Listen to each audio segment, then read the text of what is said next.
doing nothing. Listen, you got to understand and you got to tell them, listen, I'm going somewhere where you're not going.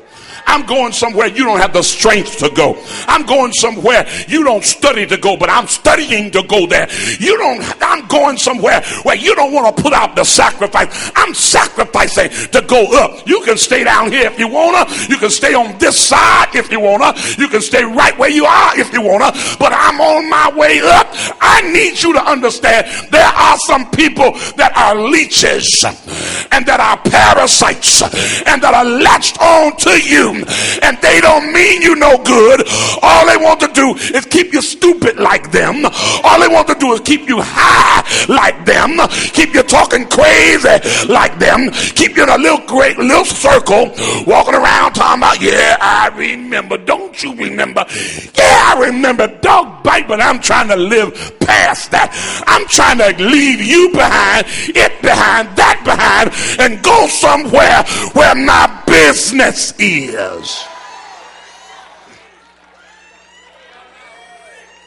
Yeah, I remember the Whitfield gang. Yeah, I remember Joy Road. Yeah, I remember Grand River. Yeah, I remember Livernois. Yeah, I remember Epworth. I remember all that. I ain't forgot one bit of it. I haven't forgotten one alley. I haven't forgotten one street. I haven't forgotten hardly one house. I ain't trying to go there with you no more. And there are some people, all they want to do is stay back and stay behind and stay where we are now and don't want to go further, don't want to go up. I submit to you, you need to lose some folks from your life. You need to outdistance some folks. You need to run off from some folks. You need to shake some folks. You need to leave some folks alone.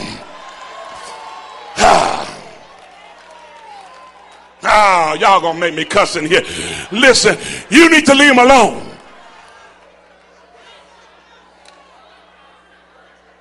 Started out with 600.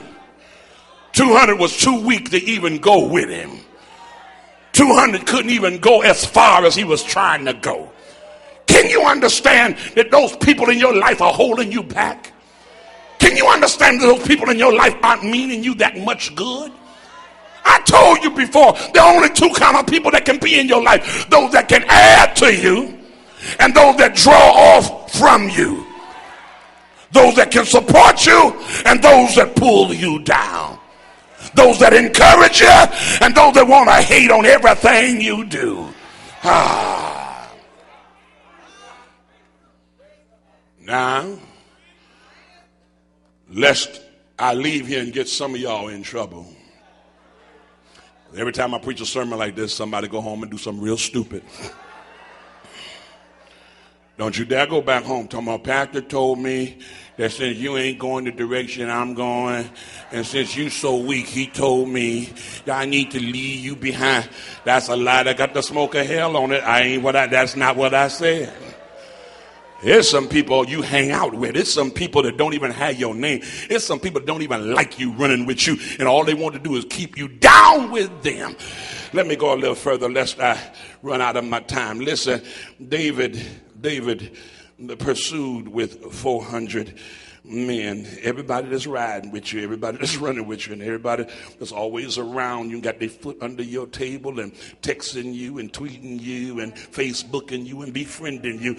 Believe me when I tell you, they ain't going where you going.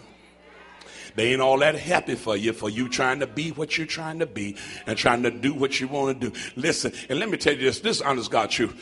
If you got a friend, if you're in school, and you got a friend, and all they want to do is stop you from studying and stop you from going to school and criticize you, talking about you don't never have no time for them no more, you don't love me no more, you need to shake them right away.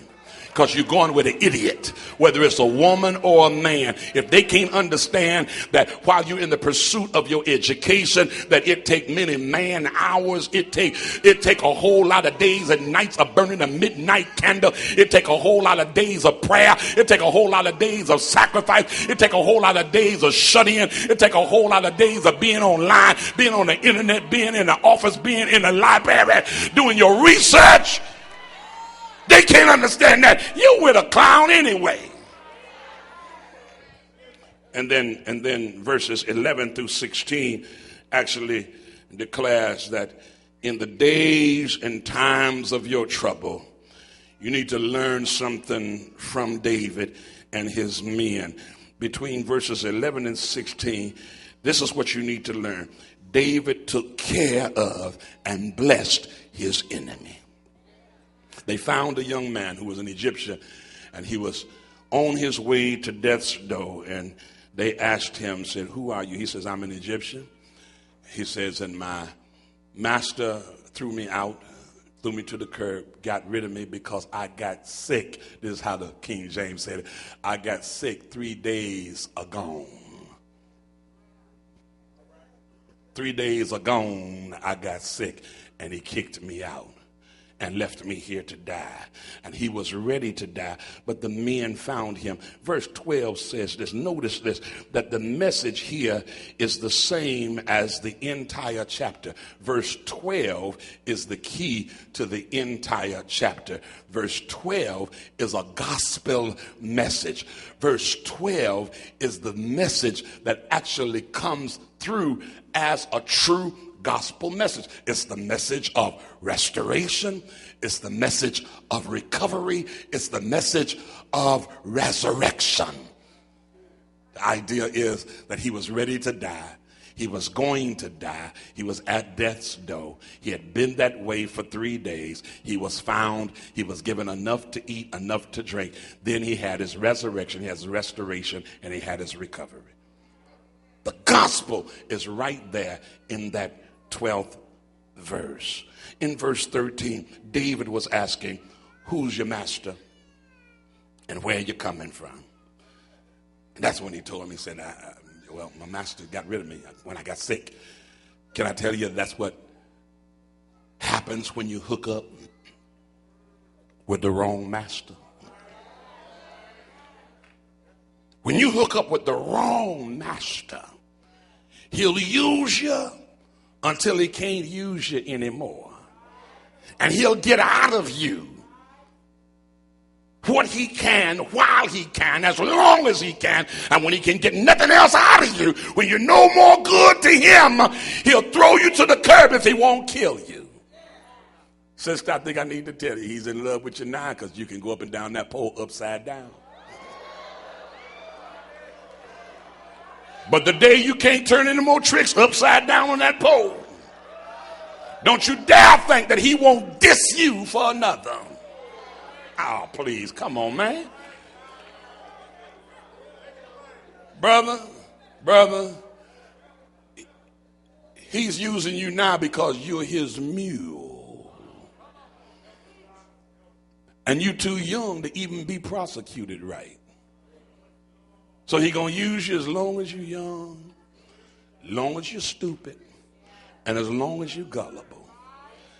And when you get to the age whereas he can't use you in your youth, he's going to dispose of you. Some of y'all need to know some stuff, man. When you hook up with the wrong master, they'll use you, misuse you, abuse you, and then dispose of you. He says, "It was 3 days ago, I just got sick. And when I got sick, my master couldn't use me no more. He got rid of me." And then here in verse 14, the message is, he says, "We're the ones that burned up your camp, took your women, took your wives, and took your stuff." Verse 15, he says, David says to him, "Well, since y'all the one, can you take me to where your camp is?" In verse 16, he goes on to say, "I can, but I won't. I can, but I need you to make me a promise to God that you won't turn me back over to my master, because he don't love me no way. He's going to hate me and he's going to kill me. And that you won't kill me, but you'll deliver me. And I'll take you. Just make me that promise." David said, "You got the promise." Took him down, the 16th verse. When they got to the camp, look at what's going on. There was the rejoicing of their enemies. They were singing. They was dancing. They were rejoicing, they were clapping, they were making merry over somebody else's demise and somebody else's stuff. Listen, don't ever let the sneers, the smiles, the snickering, and the shouting or the celebrating of your enemies make you lose your focus. You were sent there to pursue. You were sent there to go down and get your stuff back. You were going down there by the permission of God to go get your wives, go get the women, bring back the children, and get all of your stuff. But don't you let the haters in your life, because they laughing at you now and grinning in your face and stabbing you in your back now because they celebrating because you ain't got nothing. You be surprised at the people happy because you got a divorce and happy because you lost your baby and happy because you ain't got no money, happy because your car broke down. You be surprised. There are folks that sit around in little groups and in little circles, and some of y'all know you know what I'm talking about because you're in the group. You probably lead it. Sit around laughing at folks and talking about how broke people are and talk about how raggedy somebody's clothes are, talk about how jacked up somebody's house is, and talk about how messed up somebody's relationship is, talk about how bad folks' children and kids are. Let me tell you, those of you that are going through right now, don't you dare let those that scorn you and let those that talk about you and let those that mistreat you and laugh at you, don't let them make you lose your focus. Keep your focus. You have time to be running up behind people talking, did you say that about me? Yeah, you said it, so what? Yeah, it was said, so what? I didn't believe that you start believing now. Stop trying to run down every lie somebody tell on you. Stop trying to run down, well, I want to know who said it. Just tell me who said it. It don't matter who said it. It was said. It was about you. In fact, what they said about you really is true. But don't lose your focus. Your house is raggedy. Don't lose your focus. It'll get straight after a while. Your children are bad. It's okay. We working on that. It's all right.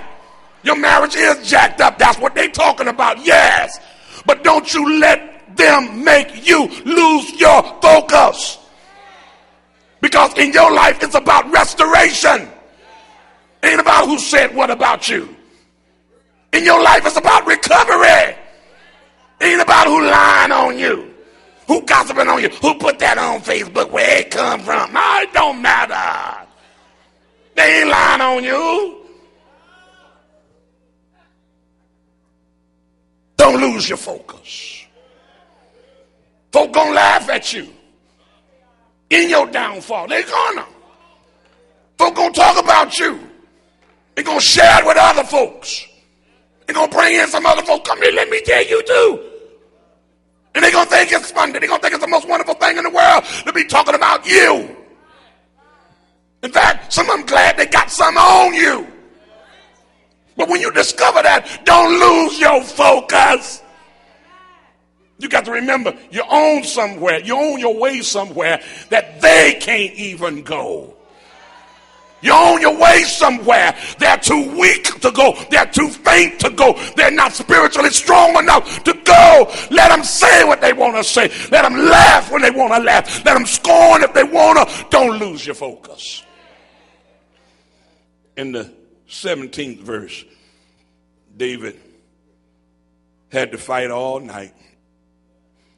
After the Egyptian boy showed him where the camp was, David's 400 men went in there, and they began to fight. David had to fight all night and all day and all the way into the next night. Get this, it's going to take some time to recover all. Going to take some time. And see, some of y'all really do believe that it's going to turn around overnight. Yeah, you lost it overnight, but the recovery isn't always overnight. Yeah, you jacked it up overnight, but it can't get fixed overnight. You mess the relationship overnight in one night, but it can't get fixed in one night. You lost the job. One stupid statement, one stupid crazy act, one time and one day on the job, and it can't get fixed overnight. Notice again, if you will, David fought all one night, all one day, all until another night. He kept on fighting. The indication is it takes time to get your stuff back.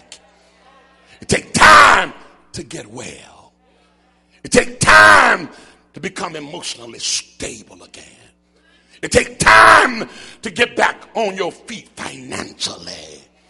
It takes time after a bankruptcy. It takes time after losing that job. It takes time after a foreclosure and a repossession of a car all in the same year. It takes time. It does take time. Yeah, you're going to get it back, but it takes time. Yeah, God said you're going to recover all, but you got to understand, David didn't just go up there and punch him in the nose and take anybody back. He did it for a day and a half. All night, all day, all night again. Because you messed up here in one day and one night. Don't think God's going to work a miracle every time like that. Now, he can. But I just want to put you on guard and on notice and say, he won't always do it. He won't always do it. Notice, if you will, that getting your stuff back and recovering all, it's a work, it's a struggle, it's a battle, it's a fight. It's going to take more time than you think it did or you thought that it would to get your stuff back. You got to be willing to fight for what you want. If you're not willing to fight for what you want, I'm here to tell you, my brother and my sister, it's not worth having anyhow. Evidently, if you're not willing to fight to get it back, evidently it wasn't worth having from the very beginning. And if you want it, you got to fight to get it back. You want your marriage, get in counseling. Fight to get it back. You want your children back? Get some parental training and guidance and classes and learn how to get your children back under your care, under your roof, and you be the mama and the daddy you ought to be. It takes some time, but you got to be willing to fight for it. I'm talking to somebody in here. You got to be willing to fight. I got to close. My time is gone. My sermon was long. Verse 18. David recovered all. And David rescued his wife. Verse 18 was a rescue and recovery. Rescue and recovery. David rescued his wives, rescued his children, rescued his men's wives and children and the rest of the women, and David recovered all. He recovered all, and he rescued everybody. I got to close for real, verse 19. And there was nothing lacking. What a word. Whether it was something small and insignificant, or whether it was something great and expensive, the record says that David recovered all. There was nothing left out. There was nothing left over. There was nothing so small and so insignificant that it became unimportant for David to have to bring it back. The message is David recovered all. I got to leave you here, but I need to leave the message with you that as you have suffered your losses and have gone through what you have gone through, there may be some missing people around your table. It may be some missing money from your accounts. It may be lack of health in your life. It may be some spiritual misgiving, an absence of Holy Spirit and power. But I'm here to tell you, God said to every one of you in here that you shall recover all. Good news from the lost and found. You shall recover all. Good news to those that have been losing out on life. You shall recover all. I know it feels as though you don't have anything now.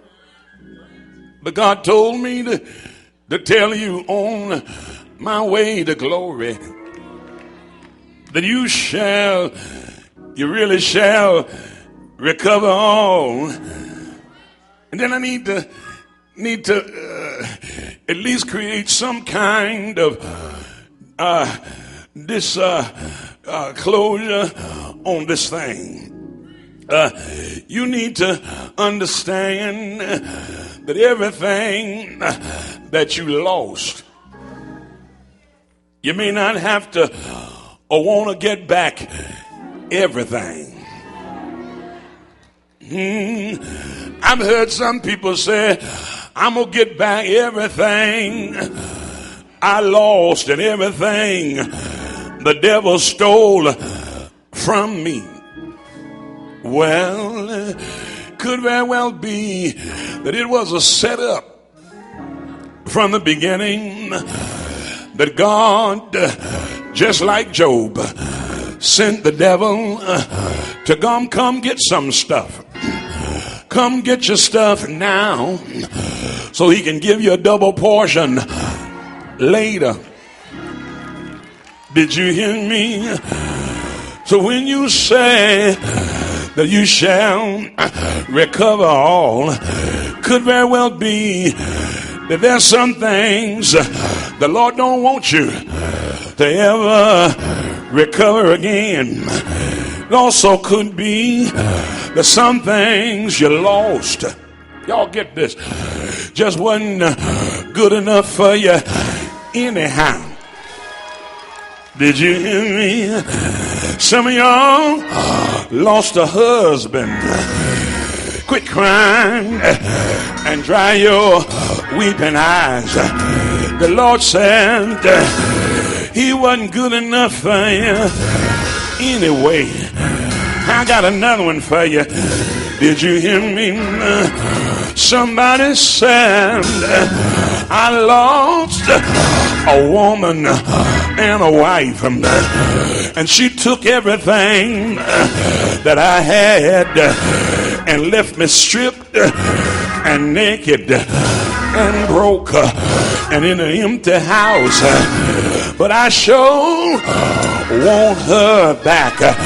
And I'm here to tell you, the Lord trying to tell you, I sent her packing with all your stuff so that I could refurnish your house and bring somebody new in your life that can love you, respect you, and be happy every day of your life.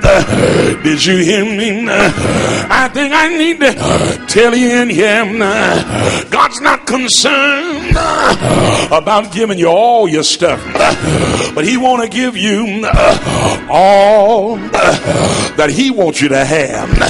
Did you hear me? You need to recover all that's good for you.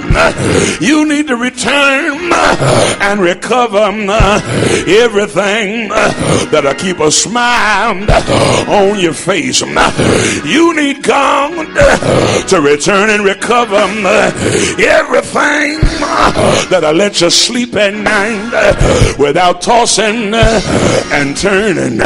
Did you hear me? What you really want the Lord to do is return your joy and return your peace. And you need to tell the Lord that I'm down on my knees and I'm begging you, I'm asking you, and I'm waiting on you to help me recover all. And you ought to tell the Lord, I'm tired of walking the floors all night long. I want to recover my sanity. I want to recover my tranquility. You ought to tell the Lord, I lost some good money. People cheated me. They ripped me off. They defrauded me. They stole from me. And now I'm just barely making it. You need to tell the Lord, Lord, why don't you return back everything that I once had? You need to be honest with the Lord. Tell the Lord, if you give me my money back, I'll tithe out of every dollar. If you bring my money back, I'll be generous and I'll give to the poor. If you give my money back, I'll give to charity. If you give my money back, I'll be a giver. If you give my money back, I'll look for times, I'll look for places to see who I can bless. I don't want to just be blessed with money in my pocket, but I want to be and become a blessing. Give me my money back. Tell the Lord, I want my health back. Tell the Lord, I shall recover. I've been sick all year long, but I want to get well. Tell the Lord, I shall recover. My heart won't ache no more. My head won't ache no more. Tell the Lord, I shall recover. Blood pressure's coming down now. Blood pressure's coming up. Sugar, that's what they call it down home now. Sugar, getting at the right level. Anybody here? Tell the Lord, I want to recover my health. And when you make me well, I'm going to make my way to the house of God. When you make me well, I'm not going to sleep in on Sunday morning. When you make me well, I'm going to help somebody else. When you make me well, I'm going to work till my day is done. When you make my body well, I'm going to give my body as a living sacrifice, holy acceptable unto you. That's my service. Right back to you, Lord. Tell the Lord, let me recover. I want to recover relationships. Tell the Lord, I shall recover friendships. Tell the Lord, I shall recover love between brother and a sister. Tell the Lord, I shall recover love between father and a son, mom and a daughter. Tell the Lord, you ought to tell him, I shall recover. Tell everybody you see, in this year I shall recover. In this year I'm gonna get strong. In this year I'm gonna get better. In this year I'm gonna get built up. In this year I'm gonna be faithful. Hey, yeah, I shall recover. Anybody here lost anything? Anybody here had anything repossessed? Had anything foreclosed? Had anybody walk away? Had anybody quit you? Had anybody tell them they through with you? Well, if they worth it, if it's worth it, tell the Lord, I I shall recover. Tell the Lord, I'm not gonna lose. Tell the Lord, I'm not giving in. I'm not giving up. I'm not giving out. I'm gonna stay right here. I'm gonna stay right here until my blessing comes. Stay right here until daybreak. Stay right here till the windows come open. Stay right here until God open the door. Stay right here. Anybody here know you will?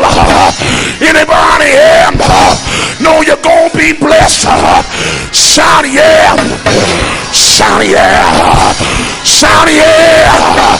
Yeah. I shall recover. I shall recover. Yeah. Yeah, I'm not through. And he's not through blessing me. Some of that junk the devil took don't ever need to come back in my life. But he took some valuable stuff too. He took some good stuff too. Took some good people too. Took some good things too.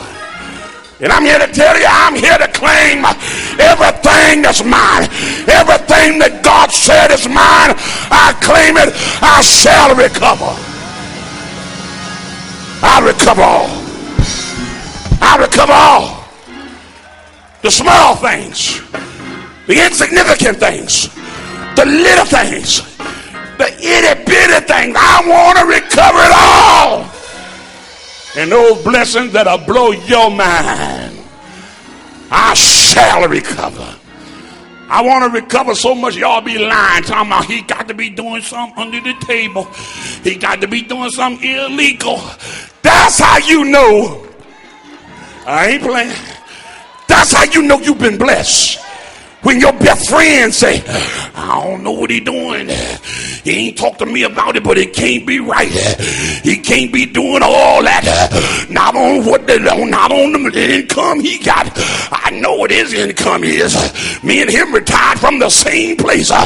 But you and him may not know the same God. You and him might not have the same faith. You and him might not be standing on the same word. You and him might not be living out the same promise. I heard it in my spirit, and it keep on coming up, and it won't go away. I shall recover all. Put your hands together. The door of the church is open. I'm done, y'all. I told y'all I was gonna be long. I told y'all. I shall recover all. The devil took some good stuff from me, man. Listen, there are some people that walked up out of my life. They need to keep on walking. The old song said, keep on walking and don't look back. Praise be to God, they took a good walk. Because when some walked out, somebody else, that's how you know that God's working in your life. Quit crying. You've been divorced for 13 years. What you still crying about? You should have done found some